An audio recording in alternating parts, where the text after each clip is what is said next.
Entire nation আসলে wait করছে আপনাকে বরণ করে নেওয়ার জন্য। We had a small token of appreciation from us. This is from একাত্তর টেলিভিশন। একাত্তর খেলা যুগের বিশেষ এই ইন্টারভিউতে আপনারা দেখতে পারবেন, জানতে পারবেন হামজা চৌধুরীর অনেক অজানা গল্প। শেফ হামিদুল আছেন আমাদের একাত্তর খেলা যুগের সঙ্গে।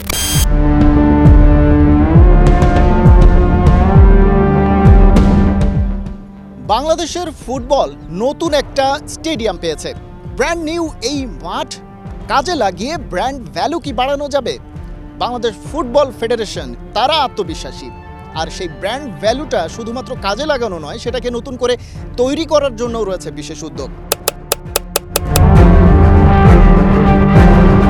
হামজা চৌধুরী, সমিত সোম কিংবা ফাহমিদুল ইসলাম হয়ে উঠেছেন বাংলার ফুটবলে অগ্রযাত্রার কাণ্ডারি।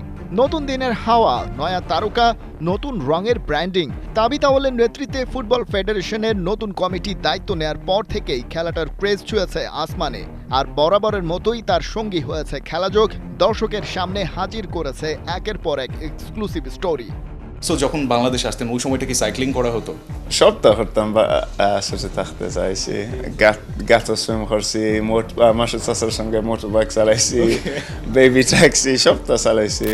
যদি আল্লাহ তাআলা চায় তাহলে আমি আবার আসবো বাংলাদেশে ভালো কিছু করার জন্য। ক্রিকেট ফলো টুকটাক করা হয় কিনা, বা বাংলাদেশের ক্রিকেটারদের সম্পর্কে খোঁজ খবর কি রাখা হয় কিনা? একটু রাখা হয়। আমার আমার ফ্যামিলি অনেক ফলো করে বাংলাদেশের ক্রিকেট খেলা, সো আমিও ওইটার দিকেও ফলো করি।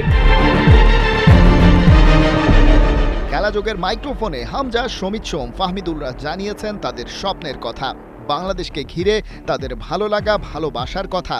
আর তাই দেখে ফুটবল নিয়ে আশাবাদী হয়েছে অনলাইন কিংবা অফলাইনের মিলিয়ন মিলিয়ন মানুষ। আশাবাদী হওয়ার গল্পগুলো এক্সক্লুসিভ, কারণ যেখানে একজন অ্যাথলেটও করবে বাংলাদেশের প্রতিনিধিত্ব, সেখানেই হাজির থাকে খেলাযোগ। তাই তো না চাইতেও কখনো কখনো একাত্তরের পর্দায় উঠে আসে হতাশার গল্পগুলো। শিলংয়ের ঘটনায় ধরুন, হোস্ট ভারতের বিমাতা সুলভ আচরণের গল্প উঠে এসেছে খেলাযোগের পর্দায়। ভারতে পদে পদে তাদেরকে নানা চ্যালেঞ্জের মুখে পড়তে হচ্ছে, এমনকি এই মাঠ সংকট নিয়েও কোনো কুল কিনারা করতে পারছে না বাফুফে। 16টা লাগেজ মিসিং, অর্থাৎ সেগুলো আসেনি। তবে বাংলাদেশ দল এসে দেখে তাদের জন্য বরাদ্দকৃত রুম সংখ্যা তাদের প্রত্যাশা মাফিকের চেয়ে অনেক কম। শিলং থেকে হওয়া খেলাযোগের রিপোর্ট সাড়া ফেলেছে, কেবল দেশের ভেতরে নয়, নাড়া দিয়েছে আন্তর্জাতিক অঙ্গনেও। হামজা চৌধুরীর অভিষেক ম্যাচের আগে এমন বৈরী আচরণের শিকার বাংলাদেশ, যদিও জবাবটা দিয়েছে মাঠে। হয়েছে হাড্ডাহাড্ডি লড়াই, শিলংয়ের গ্যালারিকে স্তব্ধ করে ড্র নিয়ে ফেরে লাল সবুজ বাহিনী। সেই লড়াইয়ের শেষে ক্রেজটা বেড়েছে বহু গুণে। সিঙ্গাপুর ম্যাচের আগে তাই ফুটবল ফেডারেশনের তত্ত্বাবধানে ঢাকার জাতীয় স্টেডিয়ামে হয় এলাহি কাণ্ড। সেসব পরিকল্পনাও সবার আগে এক্সক্লুসিভলি দর্শকদের বিস্তারিত জানায় খেলাযোগ। প্রচারেই প্রসার, আর এভাবেই নতুন বাংলাদেশে ফুটবল নিয়ে তৈরি হওয়া ক্রেজ সামনে এগিয়ে নেওয়ার পথে অন্যতম সঙ্গী হয়েছে খেলাযোগ। আগামীর পথেও ফুটবলের দুনিয়ায় কার্যকরী ওয়াচডগের ভূমিকা পালনে যারা প্রতিজ্ঞাবদ্ধ।